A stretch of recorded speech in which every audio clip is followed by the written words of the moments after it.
जय गुरुदेव। तो भक्तजनों, आज हम सुनेंगे भगवान हनुमान जी के जन्म की कहानी।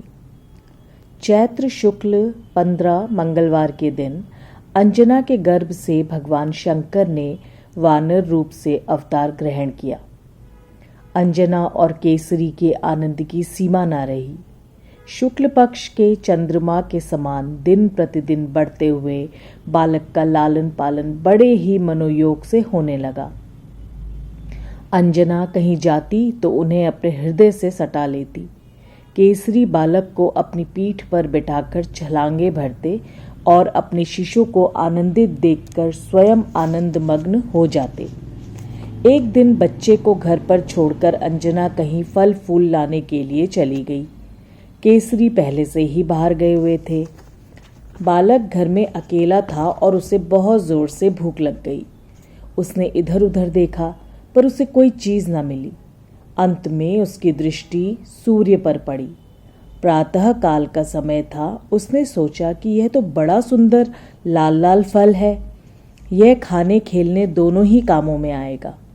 बालक ने सूर्य तक पहुंचने की चेष्टा की। वायु ने पहले ही उसे उड़ने की शक्ति दे दी थी, अथवा यूं भी कह सकते हैं कि भगवान शंकर की लीला में यह आश्चर्य की कौन सी बात है। वह बालक आकाश में उड़ने लगा। देवता, दानव, यक्ष आदि उसे देखकर विस्मित हो गए।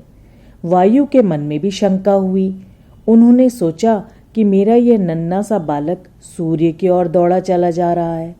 मध्याह्न काल के तरुण सूर्य की प्रखर किरणों से कहीं ये जल न जाए।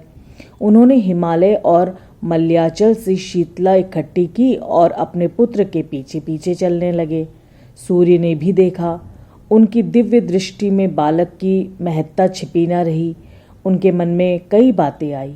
उन्होंने देखा कि स्वयं भगवान शंकर ही वानर बालक के वेश में मेरे पास आ रहे हैं। यह बात भी उनसे छिपी न रही कि मेरे पितृतुल्य वायुदेव के आशीर्वाद से ही यह बालक का जन्म हुआ है और वे स्वयं इसकी रक्षा करने के लिए आ रहे हैं। उन्होंने अपनी कर किरणें शीतल कर दी, मानो वे अपने कोमल करों से स्पर्श करके अपने छोटे भाई को दुलारने लगे, अथवा जग तिप्ता शंकर को अपने पास आते देखकर उनका स्वागत करने लगे। वह बालक सूर्य के रथ पर पहुंच गया, उसके साथ खेलने लगा। उस दिन था ग्रहण। अपना समय जानकर राहु सूर्य को ग्रसने के लिए आया। उसने देखा कि एक वानर बालक सूर्य के रथ पर बैठा हुआ है। पहले तो राहु ने कोई परवाह नहीं की, भले ही भांति सूर्य पर टूट पड़ा, परंतु जब बालक के कठोर हाथों से वह पकड़ लिया गया तब वह भयभीत हो गया और किसी प्रकार अपने को छुड़ाकर भागा। वह सीधे देवराज इंद्र के पास गया। उसने जाकर इंद्र से कहा, देवराज, आपने सूर्य को ग्रसने का अधिकार दिया था मुझे, क्या अब आपने किसी दूसरे को भी यह अधिकार दे दिया है? इंद्र की समझ में बात न आई। उन्होंने राहु को डांटकर फिर सूर्य के पास भेजा। दोबारा राहु के जाने पर बालक को अपनी भूख याद आ गई। उसने सोचा यह खाने की अच्छी चीज है, बस राहु पर टूट पड़ा। राहु उस बालक के तेज से डर गया और अपनी रक्षा के लिए इंद्र को पुकारने लगा। इंद्र ऐरावत पर चढ़कर उसकी रक्षा के लिए दौड़े। ऐरावत को देखते ही बालक ने राहु को छोड़ दिया और वह उसे एक अच्छा फल समझकर पकड़ने के लिए दौड़ा। अब इंद्र ने डरकर अपना वज्र फेंका, जिससे बालक की बाईं हनु ठुड्डी टूट गई। बालक घायल होकर पहाड़ पर गिर पड़ा और छटपटाने लगा। वायुदेव बालक को उठाकर गुफा में ले गए। उन्हें इंद्र पर बहुत क्रोध आया और उन्होंने अपनी गति बंद कर दी। वायु के बंद हो जाने से सब काठ सरीखे हो गए। त्रिलोकी में कोई हिलडुल कर नहीं रह सकता था। सबकी सांसें बंद हो गई। देवता लोग घबराए।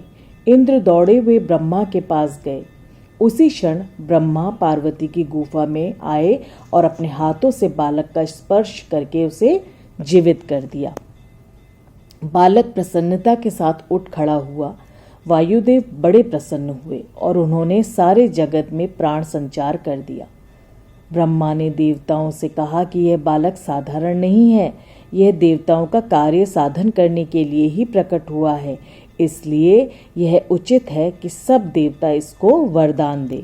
इंद्र ने कहा, मेरे वज्र द्वारा इनकी हनु टूट गई है, इसलिए आज से इनका नाम हनुमान होगा, और मैं वर देता हूँ कि मेरे वज्र से हनुमान का कभी बाल बांका नहीं होगा।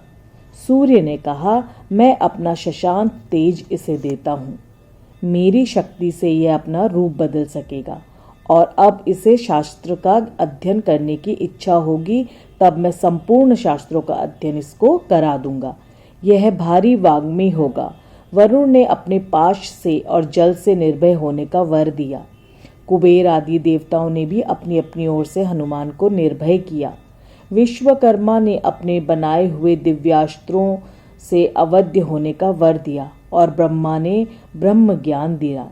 चिरायु करने के साथ ही ब्रह्मास्त्र और ब्रह्मपाश से भी मुक्त कर दिया। चलते समय ब्रह्मा ने वायु से कहा, तुम्हारा पुत्र बड़ा ही वीर है, इच्छा अनुसार रूप धारण करने वाला और मन के समान तीव्र गति वाला।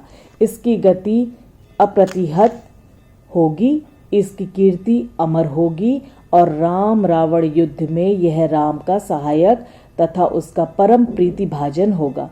इस प्रकार हनुमान को वर देकर सब देवता अपने अपने धाम को चले गए।